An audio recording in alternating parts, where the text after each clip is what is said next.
before we get there, let me just introduce how the network actually looks like.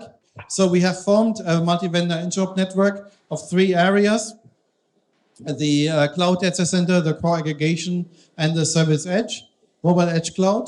And these 3 were then divided into different topics. So we had an MPLS area, we had an SRv6 architecture, of course. We also tested VXLAN-based data centers and the X-haul, front haul, and mid haul and back haul of 5G networks. And in each of these areas, we had a lot of devices working together from the 12 participating vendors, sometimes overlapping, sometimes different. So not all vendors participate in all areas, but most vendors participate in most. And what's most important is as well the stuff on the top, the network orchestration and management devices from 4 participating vendors. And they have steered most of the other equipment using protocols such as PSAP, such as telemetry, data collection, etc. So the project is actually much larger than just a presentation here. Of course, we cannot just plug things in and expect it to work. That's why we're not calling it a plug fest. We're calling it an interoperability event.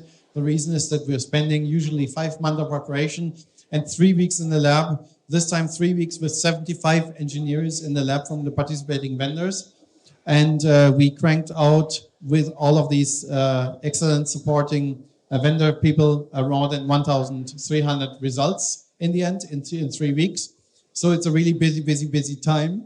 But if it's well prepared, you can get a lot of things done. And the benefit of all of this is, of course, that a lot of POC tests do not need to include these interoperability verifications because we have already done them.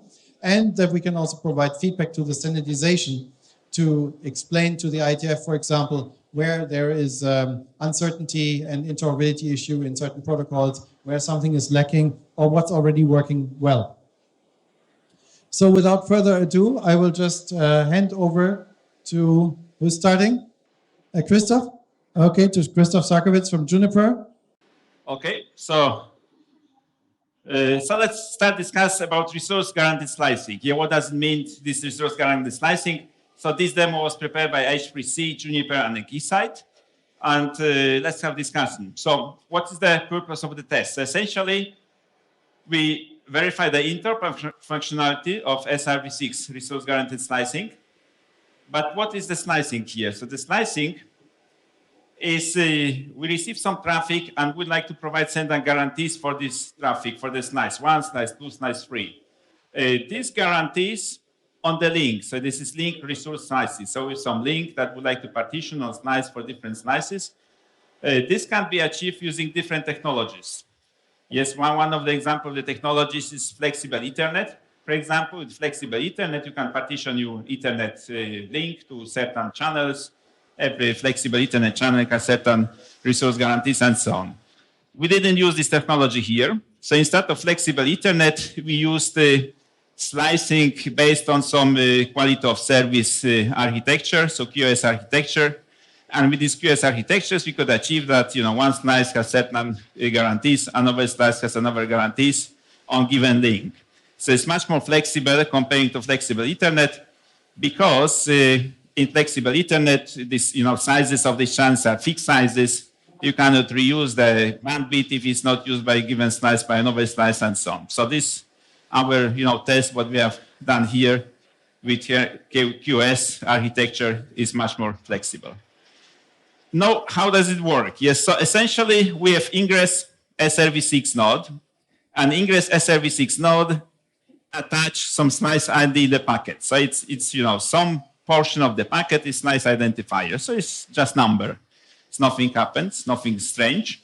And then the transit node is looking for the slice identifier and is recognizing that this packet belongs to slice 1, another packet belongs to slice 2, and is executing certain QoS policies on this one to make sure that given slice has certain resource guarantees. So this is in a sense.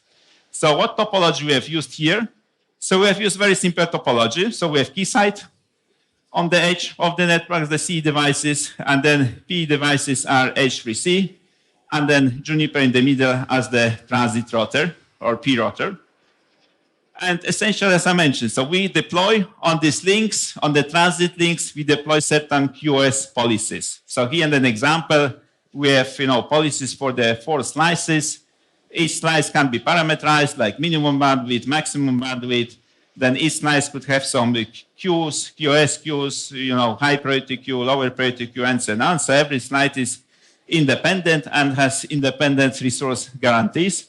And of course, these guarantees are hardware guarantees because we have hardware queuing in the network. So this is the same on the other slice. It's a little bit bigger.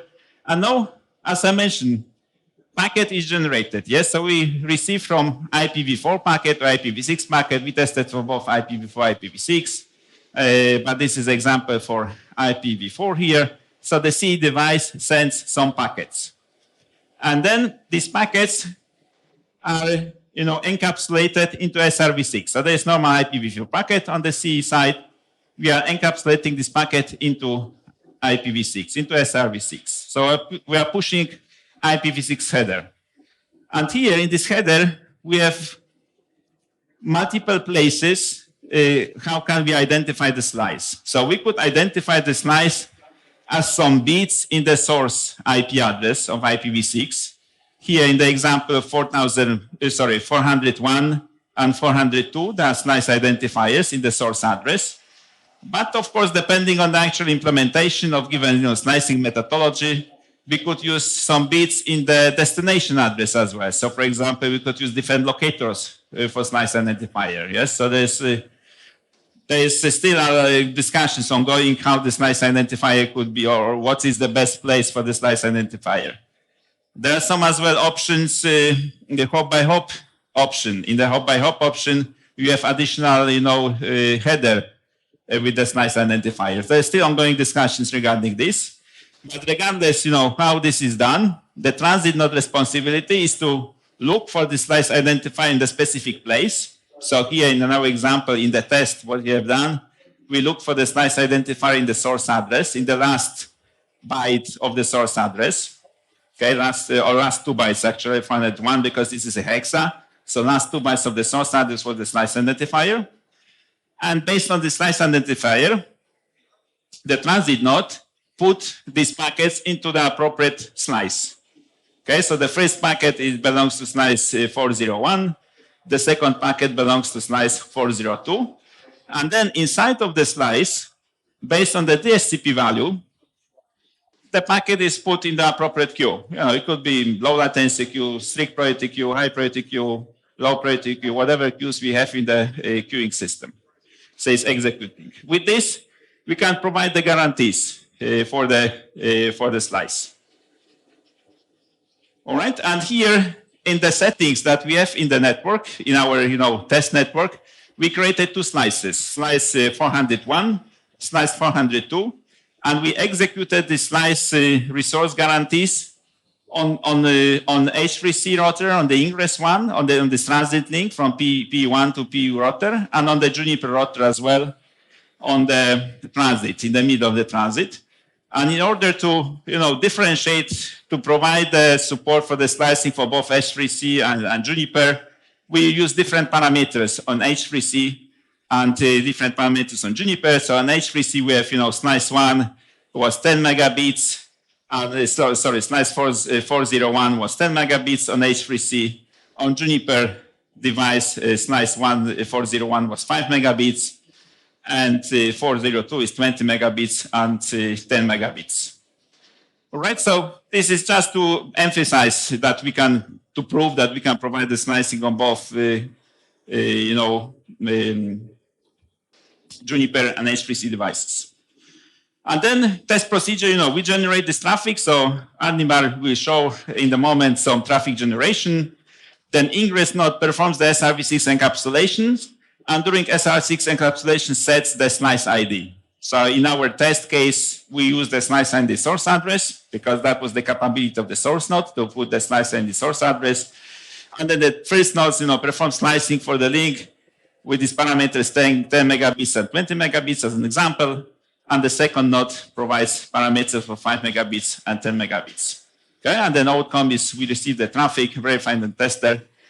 I would like now to ask Anirban to show on the tester, what we see, on this tester, how this slicing is looking on the tester.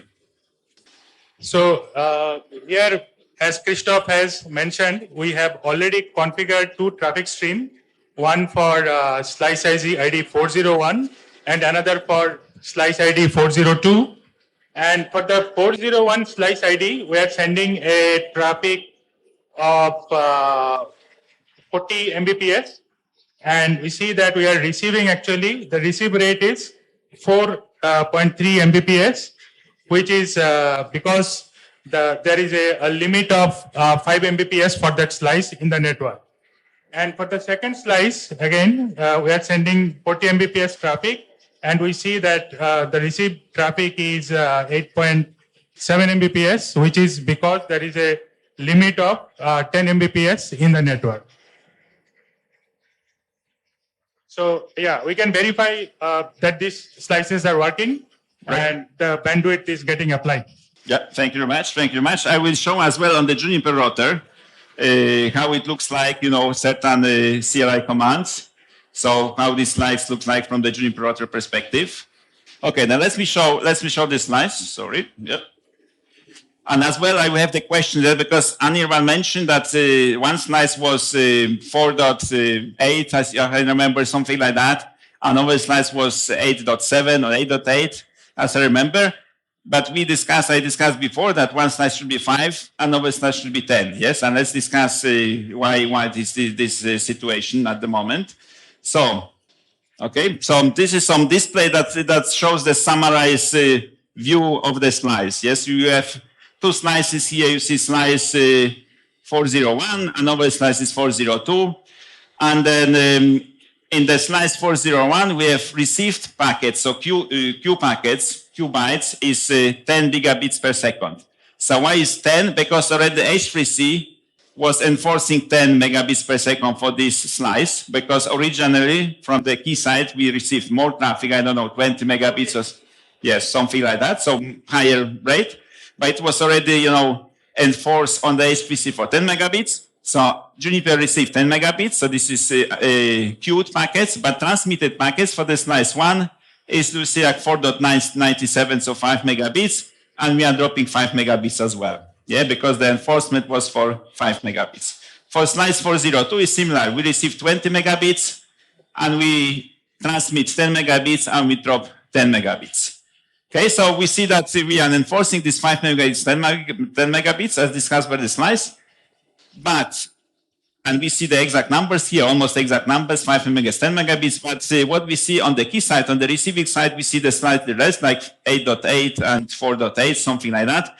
The reason is because the enforcements here includes SRv6 overhead. Okay, so we have SRv6 overhead, IPv6 header, and on the Keysight, what we see is already the native packet, IPv4 packet without SRv6 overhead. So that's the reason the difference. All right, and then I think we are on time. So any questions? So if you have any questions, we can ask for here the questions, but I think we are more or less on time.